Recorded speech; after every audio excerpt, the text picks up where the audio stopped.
Another snow day for this guy. Pretty excited, actually. So I'm going to spend some time getting the factory K-member out of here today. And this is something I've been needing to do for a while, but I've just never done. Got quite a bit of stuff to do, and this area right here has actually worried me, because right here you can see where I've got a little bit of rust right there. I think most of that's from sitting, but I had some brake fluid leaking right down kind of in this area. You kind of see that? That was a long time ago, and I've fixed it, but it's still, there. I'm going to get started taking some stuff apart, and then after I get the K-member out, the new one's supposed to be here today. I'm kind of excited to get the new one in.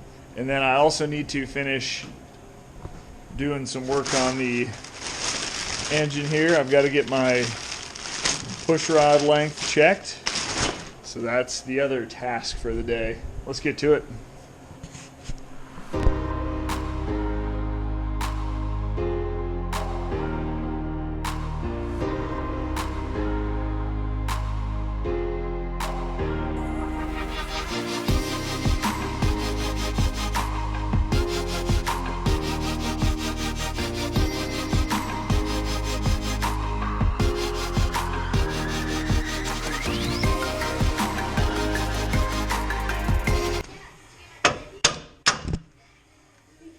If you've never used that trick to get your tie rod end out, that's the way I do it. I don't use a pickle fork because I don't like it always crushes this boot. You can see mine. This is probably original, and it's in good shape. However, look at this.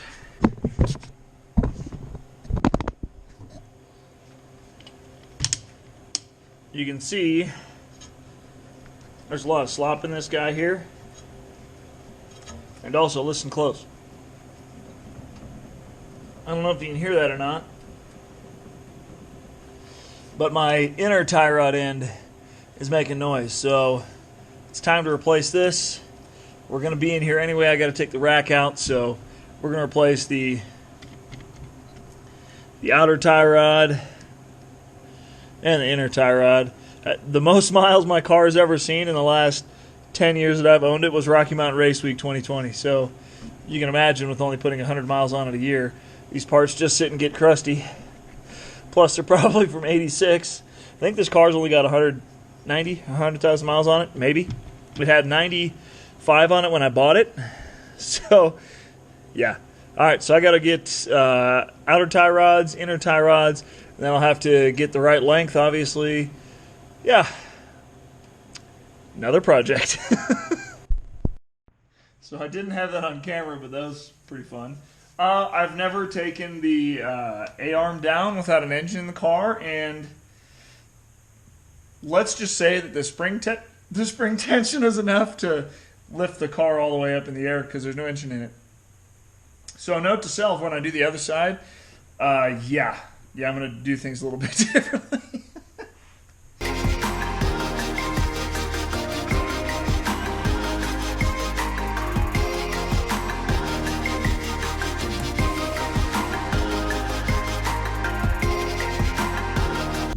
So if you've never done a K-member swap on a Fox body, or you're going to do it, this is some good stuff to know. So on your K-member, there's two bolts that hold the K-member to the frame right here and here. I don't know if you can see them very well, but right there and there. And then there's two more right underneath here. There's a bunch of different K-members you can buy. You can buy some that come with a coilover kit. I opted, just in lieu of trying to save a little money right now, to try to buy the kit that's got coil spring perches on it. So mine came with the coil spring perches. Oh, there's my isolators. I forgot about those guys. So depending on what K-member you get, you're going to replace different parts. But regardless, all this stuff's got to come apart. So you can see I got my spindle off. Took this castle nut off. Also took the tie rod end off. The steering rack's got to come off. It's quite a bit of work. It's a lot. So just take your time. There's not hang your brakes out of the way. You can see I got mine wire tied up out of the way. Take your time, bolt by bolt, you'll get there. So next, I'm going to do the same thing on the other side, and then I'm going to go ahead and take this steering rack off to be able to drop this guy. And you can see that I've got it supported back there underneath the frame. See that there under that frame rail and that frame rail? And then what I'll do is I'll put a jack underneath the K-member one. I'm getting it loose and I'll drop it down.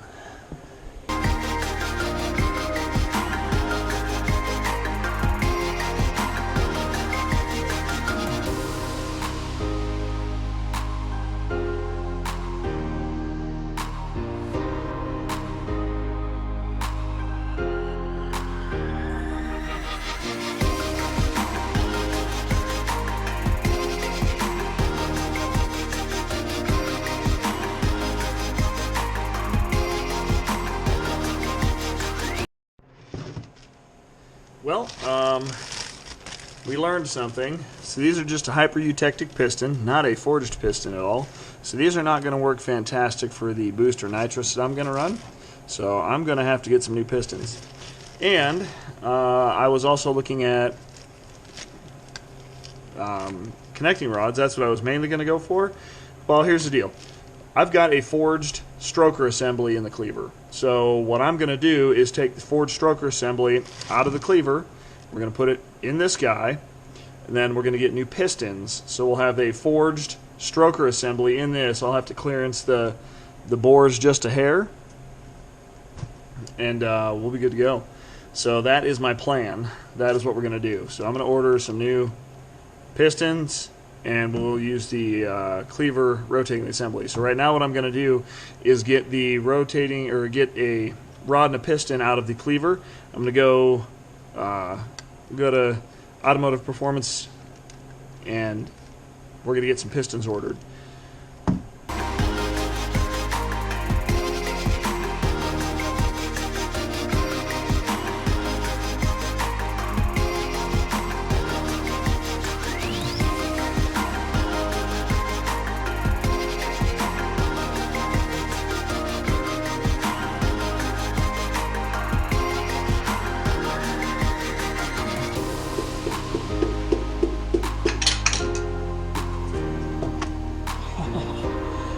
That.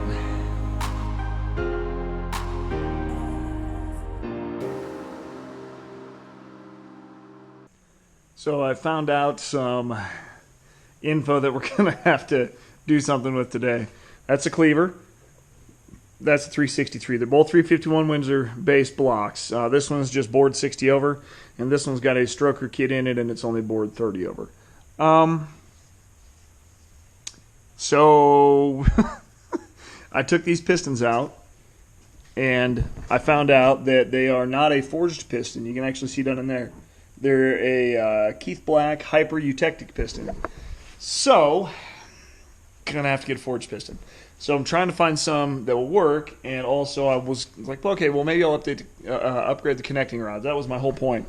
I was going to upgrade the connecting rods, and then I'd have forged rods and pistons, and then I'd just use a stock crank. But unfortunately, that's not going to work.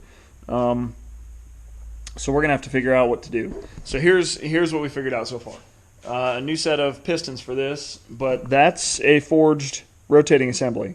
That is it's completely forged crank, rods, pistons. So what we're going to do is probably take the crank and the rods out of this guy and order a set of 60 over pistons for this guy. So that'll make it about a little over 414 cubic inches. That was not my original goal.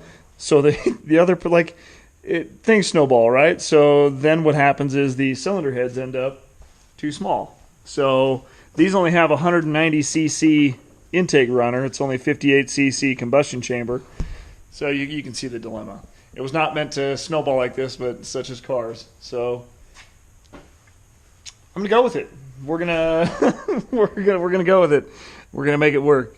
So I'm getting a set of pistons, and then I'll swap this rotating assembly over to this guy, and then I'll have to clearance the block in a couple of spots just to make sure that the connecting rods don't hit the piston bore. So got a little bit more work ahead of me, and should be good to go. In lieu of waiting on parts, I'm going to start on the K-member. Don't do this at home.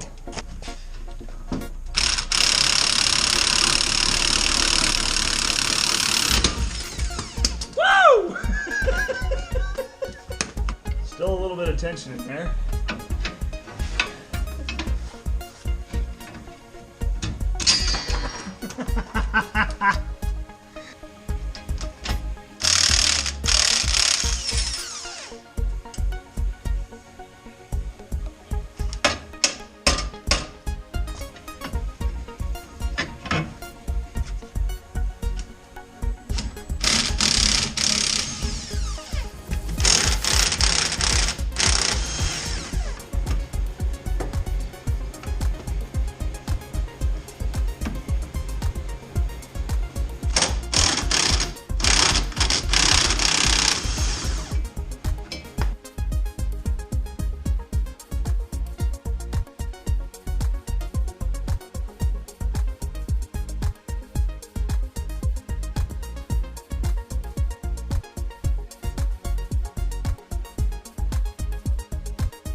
Well, the K-member's out.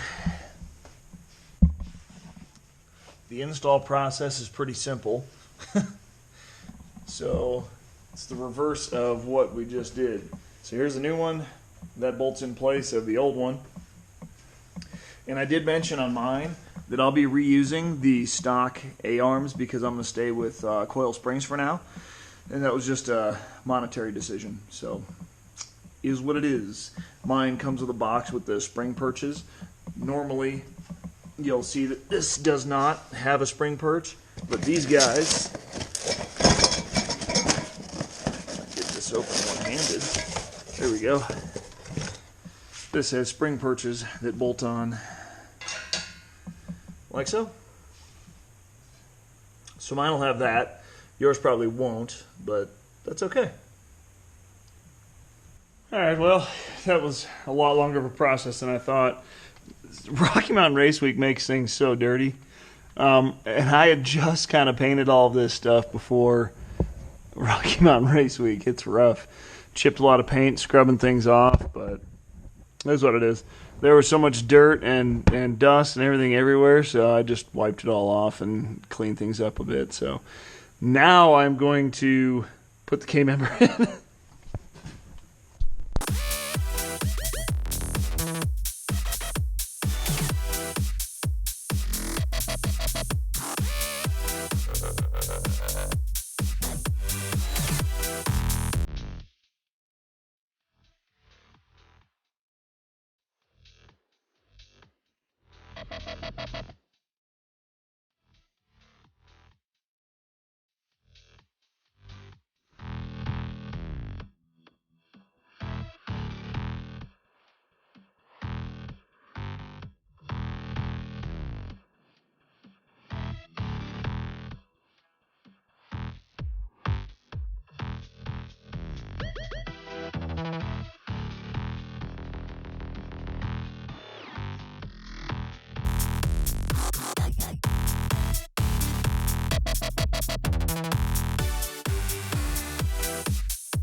Well, she's in, and I'm happy with that. I got all the bolts all tightened up.